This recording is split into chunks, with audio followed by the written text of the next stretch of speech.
안녕하십니까. AP투자연구소 이세훈 전략팀장입니다. 오늘 함께 살펴볼 종목은 크라운 제과가 되겠습니다. 코드번호 264900이 되겠고요. 현재 시각은 2021년 4월 21일 수요일 2시 17분을 지나가고 있습니다.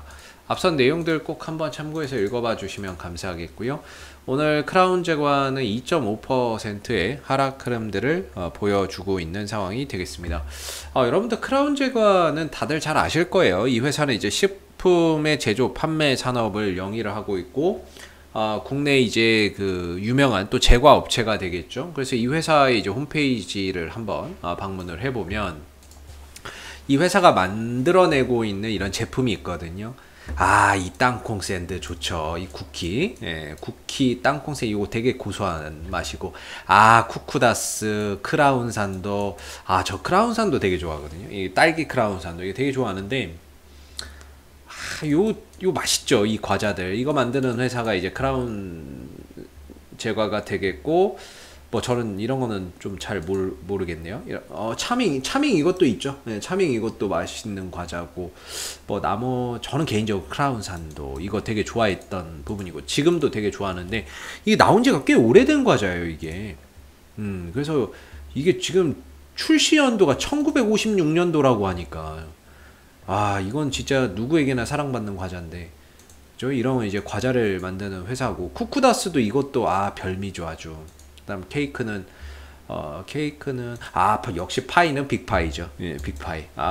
초코파이는 역시 오리온이고, 오리온이 초코파이고, 역시 파이는 빅파이죠. 네, 파이를 만드는 회사고, 또 스낵 부분에 있어서는 이런 건 잘 모르겠고요. 카라멜 요것도 꽤 나온 지 오래됐어요. 콘초 이런 것들도 많이 오래됐고, 됐고, 찹쌀 요거 있죠? 요거 설병인가? 요것도 달달하니 되게 오래된 과자고, 조리뽕 요거 우유 말아 먹으면 되게 맛있죠. 이것도 꽤나 오래된 과자인데, 콘칩도 오래된 과자고, 저는 조리뽕 개인적으로 이런 거 너무 좋아하거든요. 그래서 이런 거 이제 만드는 회사예요. 이런 제품 이런 걸 만드는 회사고, 이것도 되게 오래된 건데, 땅콩 카라멜 저 이제 새콤달콤 이것도 오래됐고, 이런 것들 다 좋아하는 과자인데, 이런 과자 제품이나 이런 것들을 만드는 회사가 이 회사거든요. 그래서 이제 전체적인 실적이나 이런 부분들을 보면 매출액 같은 경우도 한 3천억 원 이상 꾸준히 나오고요. 그리고 영업이익이나 순이익적인 측면에서도 꾸준하게 흑자 경영을 이어가고 있는 회사입니다. 우리가 이런 식품 산업들 같은 경우 이런 거는 절대 안 망하죠. 웬만해서 망하기 힘들죠. 우리가 이런 과자나 이런 식품 저런 거 안 먹을 수 있나요? 뭐 덜 먹을 수는 있어도 안 먹을 수는 없죠. 그래서 결국에는 이제 일상생활에서 어떻게 필요한 하나의 이제 그 사업 그 부분이죠. 저런 과자나 스낵 이런 것들도 안 먹을 수는 있지, 안 먹을 수도 있겠죠. 안 먹을 수도 있겠지만은 저 어떻게 보면은 저런 식품 사업 같은 경우는 쉽게 절대 망할 수 없는 그런 이제 산업이고, 그 다음에 배당 같은 경우도 연간 한 3% 조금 안 되는 이런 배당을 꾸준히 주고 있는 회사예요. 그래서 회사 자체만 놓고 보면은 뭐 크라운 제과 자체는 상당히 좀 좋은 이제 회사라고 볼 수가 있을 것 같고, 좀 아쉬운 건 재무 비율이 좀 아쉽네요. 이거 유동 비율하고 당좌 비율이 너무 좀 기준치에 못 미달이네요. 이건 좀 생각했던 것보다 너무 좀 처지는 것 같네요. 그래서 지금 이제 크라운 제과의 주가나 이런 부분들이 급등 나오는 이유에 대해서 좀 설명을 드리면, 사실 이 종목이 이제 인적 분할이 되고 나서 이 회사가 이제 식품 사업 부분들, 스낵 부분들, 그 부분들을 이제 사업을 영위하고 홀딩스가 있죠. 크라운 홀딩스, 거기서 이제 지주회사가 되고 이런 이제 부분으로 나누어졌는데, 2017년도 이후부터 사실상 뭐 거래량도 없고 그냥 계속 처박아라 이랬던 종목이에요. 역배열의 흐름이었죠. 그리고 계속 흘러내리고 이렇다 할 거래량도 없었고, 근데 지난해 이제 코로나 사태까지 떨어지면서 뚝 빠졌다가 이제 회복이 됐는데, 여기서부터 좀 흐름이 바뀐 것 같아요. 그러니까 작년 하반기부터 역배열에 있던 흐름이 정배열로 좀 바뀌는 그런 상황들이 생겼어요. 그래서 전체적인 주가의 방향이 하락해서 횡보로 바뀌기 시작했고, 그 시점에 갑자기 어디선가 거래량이 한번 딱 들어오고 나더니 옆으로 쉬어가다가 추가적인 거래량이 최근에 더 들어오면서 연속적인 상승 흐름들을 보여주고 있습니다. 최근에 이렇게 좀 상승을 하는 부분들은 뭐 갑자기 과자 제품이 많이 팔리거나 이래서 그런 건 아니고요. 이 회사 크라운제과의 윤석빈 대표이사가 이제 윤씨죠. 윤씨다 보니까 이 종목이 정치 테마주로 최근에 좀 변모하면서 주가를 끌어올리는 이런 이제 모습들이 나오고 있거든요. 그래서 윤석빈 대표이사가 윤씨고 윤석열 사무총장이 윤석열 검찰총장 전 검찰총장이 윤씨니까 종친이라는 거예요. 파평윤씨. 파평윤씨라니까 그 부분이 이 종목이 이제 윤석열 관련주로 엮이는 하나의 계기가 된 거죠. 근데 이거는 사실 사실관계가 확인이 안 돼요. 이게 맞다고 하더라도 주가가 가는 것 자체가 좀 이상하죠. 말이 안 되는 거죠. 사실 이런 종목들 같은 경우에는 이제 수급하고 재료로 간다라고 보면 되는데, 재료가 이제 윤석열 정치 재료가 붙었고, 왜 이렇게 가냐면 이 종목 시총이 작아요. 지금 급등 나와서 2천억이면 이때 있을 때는 1,000억도 안 됐다는 얘기가 되거든요.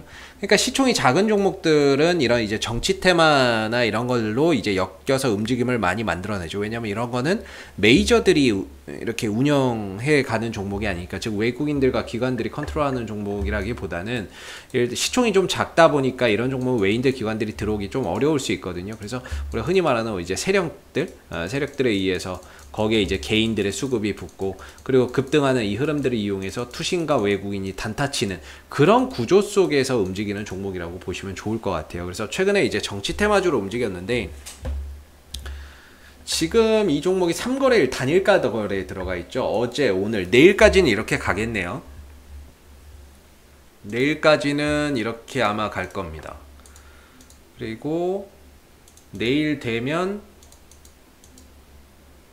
이제 금요일부터 풀릴 수 있겠네요. 한번 여기 이걸 보여드릴게요. 크라운제과의 이제 4월 20일 날 지정이 됐고, 그래서 종료일이 22일인데 내일까지는 이렇게 될 거예요. 그래서 내일까지 딱 봐서 요 조건에 충족하면 이제 풀어주고 요거를 만약에 이제 혹시 해당하면 또 연장한다는 거죠. 1회 연장 3일 정도 더 연장한다는 건데, 급등 나오지 않는 이상은 아마 이제 금요일이면 풀릴 겁니다. 근데 이게 이제 풀리더라도 별도의 시장 안내는 없기 때문에 뭐 공지나 이런 거같이 나오지는 않습니다. 그래서 아마 뭐 급등하지 않는 이상은 4월 20일 종가보다 뭐 급등하거나 지정일 전일이니까 4월 19일 날 종가보다 20% 이상 급등하지 않는 경우에는 일단 단일가 거래가 이제 금요일 날 풀릴 겁니다. 그래서 그렇게 보시면 되겠고, 정상 거래가 될 텐데, 중요한 건 이 종목이 이제 실적도 좋은 회사이긴 한데 실적으로 가는 게 아닙니다. 이거는 이제 딱 두 가지로 가는 거죠. 수급하고 재료빨로 가는 거죠. 재료는 윤석열 정치 테마주가 되겠고, 이걸 바탕으로 해서 누군가 끌어올리는 주체가 있는 거죠. 이게 주체가 이제 눈에 안 보이는 것 뿐이지. 왜냐면 이 종목이 뭐 외국인들이 열심히 사모아서 가는 것도 아니고 투신이 사모아서 가는 것도 아닌데 주가가 급등 나오잖아요. 그렇다는 거는 이제 보이지 않는 그 누군가가 있는 거죠. 뭐 보이지 않는 누군가가 주도적으로 움직임을 가져가고 있는 겁니다. 그래서 실적 필요 없고 수급하고 재료 이 두 가지만 살아있으면 이 종목은 계속해서 흐름들을 가져갈 수 있다라고 생각해 볼 수 있을 것 같아요. 그래서 재료적인 측면에서 보면 뭐 윤석열 정치 테마주가 아직 끝났다라고 말하기는 어렵습니다. 그래서 추가적인 이런 이제 재료의 유효 기간이라고 해야 될까요? 앞으로 이제 재료나 이런 부분들이 추가적으로 또 부각될 수 있는 가능성, 여지는 충분히 더 남아 있다라고 생각이 들고, 두 번째로 이제 수급인데, 거래량적인 측면, 일봉에서 보는 이제 거래량적인 측면을 보면 급등시키고 조정받고 눌러주고, 다시 급등시키고 눌러주고 조정받고, 이런 이제 모습들을 보면서 전반적으로 이제 일봉상의 수급 기조는 상당히 이상적입니다. 상당히 좀 좋은 흐름이고, 분봉을 들어가서 봐도요. 분봉을 들어가서 봐도 굉장히 좋네요. 여기서 이제 상한가 갈 때 아침에 따닥 두 번 따닥 해서 이제 상한가 보내버리죠. 다음날 시초가 크게 뜨지 않고 그냥 보합권 근처에서 시작했는데 역시나 매수의 거래량이 크게 터지죠. 이후에 주가는 빠졌고 횡보했고 흔들렸지만 거래량은 나오지 않았고요. 다시 올라갈 때 거래량 터지고 떨어지고 횡보할 땐 거래량 안 나오고, 올라갈 때 거래량 터지고 떨어질 때 횡보할 때 거래량 안 나와주는 그런 이제 모습이었고, 그리고 옆으로 쭉 가보면 이때 이제 음봉 터졌네요. 이때 음봉 터지고 그때부터 좀 떨어지기 시작을 하다가 재차 이제 4월 16일부터 다시 또 매수의 거래량이 들어오기 시작한 거죠. 매수 거래량이 들어왔고 옆으로 횡보하지만 또 거래량은 나오지 않는 모습들, 그러면서 또다시 거래량이 살아나는 상황이었고, 그리고 다시 또 매수의 거래량이 들어오면서 또 끌어올리고 옆으로 하락하고 횡보했지만 거래량은 나오지 않으면서 3일가 단일가 들어가 버린 상황입니다. 자, 그럼 이 부분들에 대해서 제가 생각하는 부분들은 이 종목은 다시 또 추가적인 상승을 보여줄 수 있는 에너지는 충분히 있다라고 봅니다. 제가 보기에는 그렇습니다. 왜냐하면은 이런 이제 세력들이라고 하는 이런 주체들에 의해서 움직이는 종목이나 이런 부분들은 결국에 이제 털고 나간 흔적이 있거든요. 털고 나가는 흔적이 있는데 그런 부분들이 보이지 않아요. 그렇다는 거는 아직까지는 꽉 쥐고 있다는 얘기고, 주가나 이런 부분들을 추가적인 상승으로 이끌어갈 수 있는 여지나 가능성이 훨씬 더 많은 거라고 봐야 되겠죠. 왜냐하면 이 종목을 보통 이제 세력들이 턴다라고 했을 때 두 가지 형상이 많이 나옵니다. 하나는 음봉에서의 거래량이 많이 발생돼요. 분봉이든 일봉이든 음봉에서의 거래량이 많이 발생이 되고, 이 음봉에서의 거래량이 많이 발생이 되면서 동시에 또 뭐가 터지냐면 변동성, 주가가 위로 아래로 흔들리는 그런 변동성이 같이 출현이 됩니다. 그래서 그런 변동성을 통해서 올리고 내리고 하면서 음봉의 거래량을 터뜨리면 그게 어느 정도 이제 개인들한테 물량이 떠넘겨져 가고 있다라고 해석을 하거든요. 근데 이 종목이 올렸다 내렸다는 있지만 음봉의 거래량이 없기 때문에 실질적으로 이 종목은 아직까지는 세력이 뭐 털고 나갔다라고 보기는 어렵습니다. 그렇기 때문에 전반적인 주가의 5일선과 10일선도 우상향하고 있는 가운데 그 위에서 시세를 잘 형성해주고 있고 잘 지켜내고 있고 버텨주고 있고요. 그리고 수급적인 부분에 있어서도 어제와 오늘은 이제 3거래일 단일가라서 거래 자체가 없죠. 그래서 들어가기 전에 수급도 상당히 좋았어요. 수급적인 부분들이 더 좋았기 때문에 풀리고 나서도 좀 더 슈팅이나 이런 것들이 가능하지 않을까, 이런 생각을 한번 해볼 수 있을 것 같습니다. 물론 지금 이 국면에서 뭐 신규로 잡는다거나 이런 것들 자체는 사실상 어렵죠. 그게 뭐 가능한 자리는 아니지만 보유하고 계신 분들의 입장에서는 어제와 오늘 내일까지는 아마 3일가 단일가 거래라서 별로 이렇게 좀 지지부진할 수 있어요. 그러나 전반적인 이 종목이 가지고 있는 재료나 수급적인 부분에서는 크게 문제될 게 없을 것 같고, 단기적인 방향성 속에서도 5일선 10일선이 잘 지켜지고 있는 가운데 주가의 흐름들이 상방을 지향하고 있기 때문에 어느 정도 이 3거래일 단일가 이후에 추가적인 또 상승이나 이런 부분들의 퍼포먼스를 보여줄 수 있는 그런 가능성이 충분히 있다라고 보는 거죠. 우리가 앞으로 좀 주의해야 되는 부분들은 딱 하나입니다. 음봉에서의 대량 거래량이 발생되는지 여부, 이 부분들을 앞으로 잘 봐야 돼요. 아직까지는 그런 모습들이 없는데 분봉상 음봉에서의 거래량이 크게 터진다라고 했을 때는 그때부터는 조금 이 종목을 달리 봐야 됩니다. 그러나 아직까지는 그런 부분들이 없기 때문에 하락보다는 어느 정도 이제 조정이 있지만 추가적인 하락보다는 추가적인 이런 상승에 대한 가능성이 훨씬 더 좀 높지 않을까라는 생각이 듭니다. 그리고 어느 정도 조정이 뭐 혹시라도 풀리고 나서 조정이 나올 수는 있지만 수급적인 부분들, 거래량적인 부분들에서 크게 이탈이 없다면 일시적인 조정으로 보고 또다시 주가나 이런 부분들 조정 이후에 추가적인 상승 얼마든지 좀 더 가져갈 수 있을 거라고 보여집니다. 그래서 제가 생각하기에 조정이 조금 심하게 나오면 한 15,000원까지도 나올 수 있겠다, 이런 생각은 들거든요. 15,000원 정도까지도, 왜냐면 여기서 이제 갭이 있으니까 보통 갭은 꼭 메우더라고요. 그래서 갭이 있으니까 갭 한번 메워주는 셈 치고 15,000원 정도까지는 한번 또 눌러버리는 상황들이 생길 수 있어요. 그래서 한 15,000원 정도를 기준으로 해서 크게 이탈이 없으면은 그냥 이제 건전한 조정으로 볼 수 있을 것 같고요. 여기서 다시 한번 좀 돌아나가는 그런 이제 발판이 되지 않을까라는 한번 그런 이제 말씀을 드려볼 수 있을 것 같습니다. 그래서 여기만 좀 또 넘어가게 되면 뭐 그 다음에는 또 18,000원대, 20,000원대까지도 쉽게 좀 갈 수 있을 것 같아서 현재로서는 밑으로는 15,000원 정도의 이탈만 없으면은 수급도 괜찮고 재료도 살아있는 종목이기 때문에 뭐 조정이 있더라도 건전한 조정이라고 볼 수 있을 것 같고, 다시 한번 더 상승으로 좀 더 가져가는 이런 이제 모습들이 차후에 만들어지지 않을까라는 생각을 해보고요.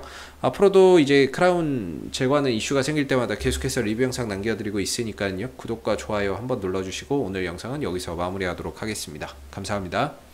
그리고 무료 추천 종목을 매일매일 드리고 있습니다. 네이버에서 AP투자연구소를 검색하시게 되면 웹사이트 상단에 AP투자연구소 홈페이지 링크가 나옵니다. 클릭하시게 되면 AP투자연구소 홈페이지로 접속을 하실 수가 있는데요. 가운데 무료 추천 종목 카테고리에 2021년 무료 추천 종목을 클릭하시게 되면 소장님께서 매일매일 국내외 시황에 대한 실시간 브리핑과 함께 무료 추천 종목을 제공해 드리고 있습니다. 하나 눌러서 들어가 보게 되면 댓글 리딩은 아침 7시 56분부터 진행이 됐고요. 무료 추천 종목을 보시기 전에 꼭 읽어보세요도 참고해서 읽어보시면 좋겠습니다. 그리고 간밤에 있었던 미 증시 상승 또는 하락에 대한 자세한 내용들도 이렇게 댓글로서 시황에 대한 부분들을 요약해서 적어드리고 있는 부분들인데요. 시황도 꼭 해서 한번 참고해 보시면 좋을 것 같고요. 그리고 무료 추천 종목은 9시가 되게 되면 무료 추천 종목이 나오게 됩니다. 무료 추천 종목의 종목명, 그 다음 매수가, 1차 목표가, 손절가가 함께 제시가 되고요. 보통 2종목에서 많게는 3종목 정도 매일매일 무료로 추천이 나가고 있습니다. 로그인을 하지 않아도 누구나 보실 수 있는 부분들이기 때문에 무료 추천 종목이 필요하신 분들은 홈페이지에 오시면 되겠고요. 주가나 이런 부분들이 상승하게 되면 그 상승한 부분에 대해서도 장중에 댓글로서 이렇게 리딩을 해드리고 있고, 반대로 또 하락하게 된다면 그 하락한 부분에 대해서도 장중에 리딩을 계속해서 이어드리고 있기 때문에 무료 추천 종목이 필요하신 분들은 홈페이지에 오셔서 많은 도움 받아가시면 좋겠습니다. 감사합니다.